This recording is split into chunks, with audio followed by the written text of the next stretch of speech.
99 में मुझे एक पेशेंट की प्रिक हो गई और ब्लड ठीक ठाक इंजेक्ट हो गया 99 में, और वो मरीज़ का डेथ अगले दिन हुई, लेकिन जब उसकी रिज़ल्ट्स आए तो उसको HIV जैसे एड्स बीमारी होती है, हेपेटाइटिस B और C दोनों काले यरकान के जरासीम, तो ये तीनों उसमें थे। वो पता चला वो सेक्स वर्कर भी थी हाई सोसाइटी की, और काल गर्ल जिसे कहते हैं शायद, और वो IV ड्रग अब्यूज़र से कहते हैं, वो टीके लगाती थी खुद को।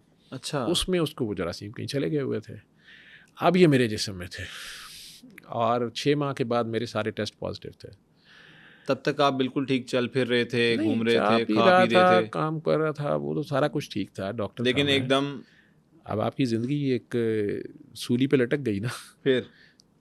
फिर क्या, फिर ये था कि उस वक़्त सिर्फ ईमेल होती थी, तो अपने दोस्तों को दुनिया में जहाँ भी कुछ थोड़े बहुत डॉक्टर्स पढ़ने गए हुए थे उन्हें कहना कि यार वो मेरे साथ एक नर्स है, उसको प्रिक हो गया है। अच्छा, लिटरेचर ढूंढना, तो यार इसका क्या हल है, क्योंकि इसके साथ स्टिग्मा भी अटैच था। फिर मेरे सीनियर डॉक्टर थे प्रोफेसर यूनुस शेख, उन्होंने कह दिया कि इसको अब टेस्ट ना उस किसी से टाइम तो कराओ। ये एक कॉन्सेप्ट था डॉक्टर साहब कि जिसको एड्स हो जाती थी ना, बस वो नहीं, अभी भी यही नेगेटिव, अभी कॉन्सेप्ट भी है ना, अब अभी भी कई लोग समझ चुके हैं कि इसकी बहुत सी वजूहात हैं, लेकिन वजूहत। उस टाइम पे तो यही था कि नहीं, भाई ये तो सेक्स वो वर्कर ही अभी भाई भी अभी भी सीन अभी इसने भी यही किया है। है, ठीक है, अभी भी यही है 99% केसेस में। तो वो सारा स्टिग्मा भी अटैच था, सारा था। शादी हुई भी थी, बेगम साहबा थी, बच्चे थे 2, ये भी तीसरी एक बेगम प्रेग्नेंट खौफ। थी। वो मैंने 3 हॉस्पिटल्स में नौकरी शुरू कर दी और घर बता दिया कि मैं ट्रेनिंग कर रहा हूँ। तो घर में तकरीबन आते नहीं था, 4 नाइटें थी, सोने ही आता था 8 बजे से लेकर सुबह 8 बजे तक, फिर भाग जाना होता था। खाने के बर्तन तक खुद फटाफट उठा के वॉश बेसिन रख के पानी चला देता था। बच्चों को करीब ही नहीं आने देता, उठाता ही नहीं था किसी भी चक्कर में, जानबूझ के कि फिर ये ज़्यादा लिबर्टी लेगा। छोटे छोटे थे, बेटी 3-4 साल की थी, बेटा 2-3 साल का था, और बेगम प्रेग्नेंट थी 3rd टाइम पर। ये फील नहीं होता था? तो ये सारा कुछ फील होता था। ये आप अल्लाह रहम करे कोई इसमें से ना गुजरे। अल्लाह एज ए डॉक्टर, ऊपर से आप डॉक्टर हो ना, हम्म, आपका इल्म जो है ना, वो अब आपको शीशे की तरह जो आप नहीं भी देखना चाहते, आप लोगों को बहुत सी बातें नहीं पता। जी, आपके जिस्म पे बिलियंस ऑफ जरासीम इस वक्त भी हैं, बहुत से हैं, नॉर्मल हैं, वो हमारे लिए बेनिफिशियल हैं, लेकिन आपको नहीं पता, आप आराम से बैठे हुए हैं, बिल्कुल या बहुत थोड़ी मिकदार में हैं, ज़्यादा हो जाए तो फिर ख़तरनाक है। लेकिन एक डॉक्टर को पता होता है, तो डॉक्टर के लिए तो उसका इल्म अपने लिए ही एक बहुत बड़ी अजाब बन जाता है ना, आगे ही एक अजाब हो जाती है। कि मैं खुद डॉक्टर और सारा ट्रीटमेंट देने वाला, और इसका अब एंड नहीं है इसका ना। ठीक है। तो उस वक्त तक मेरी रिप्यूट बड़ी ज़बरदस्त थी। मेरे एज ए डॉक्टर, मेरे सीनियर्स, अगर मेरी ड्यूटी में उनके पेरेंट्स वगैरह कोई दाखिल होते हैं मेरे सीनियर्स के, तो वो मेरे पे ट्रस्ट करते थे, या कहते थे यार तुम ही नाइट कर लो, ठीक है। या किसी जूनियर अच्छे, क्योंकि मैं इंचार्ज था 20 डॉक्टर्स का, तो यार किसी ऐसे को लगाना, मेरे अब्बू हैं, ये वो सारा कुछ, तो दे ट्रस्ट मी। तो फिर क्या होता है डॉक्टर साहब, बच्चे करीब नहीं आने देते? नहीं, बस वो मैं ज़िंदगी ऐसे ही मैंने तो एक्सेप्ट कर लिया था। पीरों के पास भी गया, होम्योपैथियों के पास भी गया, बाबों के पास भी गया, मेरा किसी से हल नहीं हुआ। डॉक्टर साहब ये फैलता किस किस तरह से है? लाइक अगर आपके मतलब बर्तन से कोई खाना खा ले उससे भी फैल सकता है? C वायरस, अगर मेरे मुंह में ज़ख़म है, हाँ, अब ब्लड है थोड़ा सा लगा हुआ, अब मैंने इस कप को उठाया, इसी में पानी पिया, इसमें चाय छोड़ दी, किसी और ने उठा लिया, वो ब्लड ज़्यादा मिकदार में है, मेरे दांतों से आ रहा था, कुछ आ रहा था, मिक्स हो गया, तो C वायरस जा सकता है इसमें। ठीक है, ठीक है। बॉडी स्क्रीशंस जो हैं, B वायरस जा सकता है, वो तो इवन सीमन से भी ट्रांसफ़र होता है, HIV भी ट्रांसफ़र होता है। ठीक है। थूक में से HIV नहीं जाता, इसलिए किसिंग, मैं नहीं कहता किसिंग शुरू कर दो, लेकिन लेडी डियाना इसलिए बच्चों को उठा के, एड्स के बच्चों को किस विस करती थी, स्टिग्मा तोड़ने के लिए, या दिखाती कुछ थी, नहीं अल्लाह होता। उन्हें नसीब करे कि भाई कुछ नहीं होता, या इनसे नफरत ना करो, या बच्चे का तो कसूर नहीं है ना, अगर कोई ऐसे पेरेंट्स से बच्चा पैदा हो गया तो उसका क्या कसूर है। 20 किलो वेट मैं लूज़ कर चुका था उन 2 सालों में, और हर जगह से मुझे जवाब था। मैं तकरीबन हर तीसरे चौथे महीने किसी न किसी नाम से, कभी आगा खान से, कभी शौकत खानम से लैब कराता था कि शायद नेगेटिव हो गया हो। ये बातें, तस्बियाँ, होम्योपैथी, हिकमत, डॉक्टरी, सभी कुछ चल रहा था। तब वो काकी जी ने बाबा जी का जिक्र किया, मैं सख्त एंटी बाबा था, तो बाबा जी को मैं लिफ्ट नहीं कराई, है उसे डांट दिया कि बेटा आप किन चक्करों में पड़ गए हो।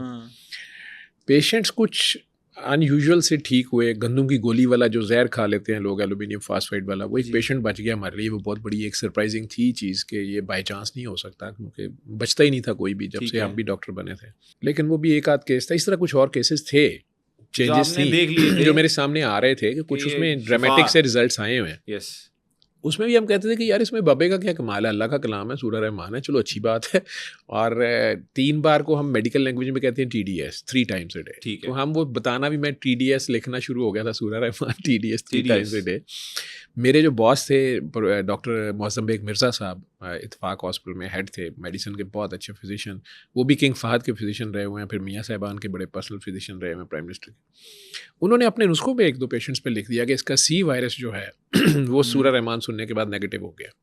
उन्होंने ये रिपोर्ट्स में मेंशन कर दिया। पेन से लिखा उन्होंने, अपने पर्सनल नुस्खे के ऊपर उन्होंने लिखा कि सूरा रहमान सुनने के बाद ये नेगेटिव हुआ। बहरहाल मुझे उन्होंने कहा कि काकी जी ने मुझे कहा, उनका नाम था डॉक्टर मैमूना सुल्तान अब वो डॉक्टर मैमूना इमरान है, रियाद में हेड ऑफ़ द डिपार्टमेंट है, वो भी कंसल्टेंट है, बड़ी यूके की डिग्रियाँ उनके पास सारी, पाकिस्तानी है, यूके की डिग्रियाँ, बड़ी डिग्रियाँ, फेलो हैं। तो उन्होंने मुझे कहा कि बाबा जी आपसे मिलना चाहते हैं। मैंने झाड़ पिला दी, मैं कभी मैं नहीं मिलना, मैं भी मिलना चाह रहे हैं। ऊपर से उन्होंने जब मुझे कहा ना कि बाबा जी नांगे फ़कीर हैं, तो मैं समझा कोई नंगा बंदा बैठा होगा, मतलब ये क्या तरीका है। और आपसे मिलना चाह रहे हैं, और मिलना चाह भी क्यों मिलना चाह रहा है, मैं नहीं मिलना। मुझे ऐसे लोग मैं अवॉइड भी करता था। दादा साहब कभी कभार गुजरते थे सेंटर मॉल जाना, तो वो नंगे आदमी कई बार फिर उनका ये मस्त है, जी जी जी जी, तो बड़ा अजीब सा लगना कि यार ये क्या है, अस्तगफुरुल्लाह तौबा तौबा या मतलब अपने आप पे बंदा अप्लाई करता ना कि यार मैं नंगा कैसे फिर सकता हूँ सड़क के ऊपर, ये क्या है, वो नांगे फ़कीर है। मैं वही कॉन्सेप्ट मेरे जहन में आया, तो मैं डांट लगाई। दूसरे तो उन्होंने फिर कि जी वो कह रहे हैं मिलना है, मैं कि यार मैं नहीं, मैं बिज़ी हूँ, 3 हॉस्पिटल जाता हूँ, सुबह वहाँ, इवनिंग यहाँ, नाइट वहाँ, मैं कैसे मिल सकता हूँ, मैं नहीं मिल सकता। तो तीसरे दिन उन्होंने मुझे कह दिया कि ये बाबा जी का फ़ोन है। मैं क्यों सुनूँ फ़ोन?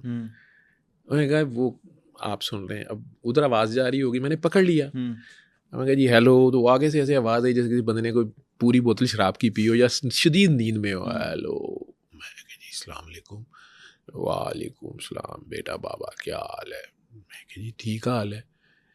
तो बेटा बाबा वो मैं आ जाऊँ मिलने या आप आते हैं? मैं कहा यार ये मान ना मान, मैं तेरा मेहमान ही। तो साथ ही कहते मैं आप सोच रहा, मैं यार इसने पी हुई है, ये क्या है, ये कौन है बंदा, ये क्या है? मैंने कहा जी असल में मैं तो 3 हॉस्पिटल्स में जाता हूँ, तो चलो मैं आ जाता हूँ। मैं क्या नहीं मैं हाजिर हो जाऊँगा। तो कल मैं रात 8 बजे घर में जाने का मेरा टाइम होता है जी, मैं 8 बजे फ़ारिग होता हूँ। 36 घंटे की मेरी ड्यूटी होती है दोनों हॉस्पिटल्स की, तीनों से मैं फ़ारिग होकर निकलता हूँ। तो 8 मेरे पास रात 12 बजे, मतलब 12 घंटे होते हैं 8 से सुबह 8 तक का। तो मैं फिर आ जाऊँगा, तो आप जगह मुझे बता दें। हाँ ठीक है, ये काकी बता देगी। तो बहरहाल वो जब पता चला जी कि वो हीरा मंडी जाना है, तो मैं फिर से उकड़ गया कि यार ये क्या है। खैर वो कहा कि नहीं आपके एक नांगे नांगा ऊपर से हीरा मंडी। ठीक है, मैं जिंदगी में हीरा मंडी एक बार गया था, जो शादी थी, तो मैं डे टाइम पे खुसा लेने गया था। बस वो सारी जिंदगी ऐसी सारी जड़ा फड़िया यही था, ठीक है, या शामी फड़े गए थे फजरे थावे खान गए। वो बहरहाल वो मैं भाई को मैंने कहा, छोटे को, वो सारा एड्रेस समझाया, तो उसके साथ गया था फर्स्ट टाइम। छोटा भाई था मेरे सबसे छोटे, दोनों ट्विंस में से एक कामी। बाबा जी के पास गए, भाटी में उनका घर था, वो भाटी में फिर आ गए हुए थे। ठीक है, वहाँ उन्होंने मुझे, मैं मिला, उन्होंने जाते साथ ही साथ दरवाज़ा खोला, फर्स्ट फ्लोर पे उनका घर था, छोटा सा घर भाटी में। वो जाली वाला दरवाज़ा खोल के मेट्रो से कहते हैं पागल डॉक्टर आया। मुझे बड़ा गुस्सा चढ़ा, मैं कहा यार ये ग्रीट करने का क्या तरीका है कि मुझे पागल कह रहे हैं। तो खैर उन्होंने बिठाया, यही दुआ मुझे करने को कहा, भाई को भी, और भी कुछ लोग बैठे हुए थे। मैंने कर भी ली, मुझे कुछ नज़र नहीं आया। भाई रोना शुरू हो गया, वो बैंकर था उस वक्त। मैं बड़ा हैरान, इसे क्या हो गया बेवकूफ़ आदमी को। तो उसने वैसे मुझे नीचे कहा भी कि इन लोगों के पास आया तो जा सकता है अपनी मर्ज़ी से, लेकिन जाते हमेशा इजाज़त लेके हैं, तो आपने ना ऐसे नहीं उठना वहाँ से। मैंने उसको डांट डूंट नीचे ही लगा दी थी कि ये तुम्हें किसने मैनर सिखाएंगे, तू कि तू बड़ा स्पेशलिस्ट हो गया, ये तुम्हें घर जाके ठीक करता हूँ मैं। ठीक है। तो उसने दूसरा, वो ट्विन्स हैं सबसे छोटे, दोनों बैंकर थे, उसने दूसरे का नाम लिया कि इमरान ने कहा था जावेद भाई को, ये आज उसी इमरान की वाइफ हैं वो डॉक्टर साहिबा। अच्छा, पूरा ट्रैप है यार मेरे खिलाफ। मैं वही हैरान होता हूँ कि तो किस तरह से। बहरहाल वो बाबा जी ने उठते हुए मुझे कहा, वो कार्ड सूरा रहमान का, एक ब्लैक कार्ड, उस पर लिखा हुआ है सूरा रहमान सुने, कुरान शिफा है, शिफा मिल जाने बदला है। वो कार्ड मैंने पढ़ा, जिस तरह बस में सेंगड़ियाँ बेचने वाले होते हैं या कोई भी शब्दबाज या वजीफ़ा कर लें, मैंने हज़ारों कार्ड इस तरह के देखे हुए थे। उस पर बड़ा साल रहमान लिखा हुआ था, सूरा रहमान, मैं खुद सुना रहा था जी। मैंने पकड़ लिया। मुझे कहते काका बाबा ये आगे भी बता देना। मैंने बड़ा तंज़न कहा, क्योंकि उससे पहले जिससे भी वो लेते थे कोई तवीज़ या जब भी इलाज के लिए जाता, कहता आपको इजाज़त नहीं है, आगे नहीं बताना। तो मैं कभी इजाज़त के बगैर तो नहीं बताया जा सकता। तो मैंने बड़ा तंज़न कहा जी कि मुझे इजाज़त है, कि मैं आगे भी आगे लोगों को बता दूं। उन्होंने कहा बेटा बाबा इजाज़त नहीं मिन्नत है, हम्म, तरला है, जो ठीक हो जाए वो आगे बता जाए, सेम रिजल्ट्स आएंगे। तो ये मेरे लिए थोड़ा सा डिफरेंट था कि बाबे का तो इसमें फिर कोई रोल नहीं है और बाबा कुछ ले नहीं रहा ये इसमें अल्लाह से, का कलाम है। ये क्या कह रहे हैं। तो उसी देर में वो हंस के कहते हैं, अब पागल, ये जो तू 10 साल से दुआ मांग रहा है ये उसका जवाब है। अब कुरान शिफा है, ओए शिफा मिल जाने बल्ला है, ओए कुरान मिल जाने बल्ला है, शिफा मिल जाने। अब मैं परेशान हो गया, हमने लिखा होता है शिफा मिल जाने बल्ला अपने नुस्खे के जी ऊपर, जी। पैसे हम लेते हैं, शिफा अल्लाह देता है, लेकिन ये क्या लिखा हुआ है कुरान शिफा शिफा, ये क्या कह रहे हैं।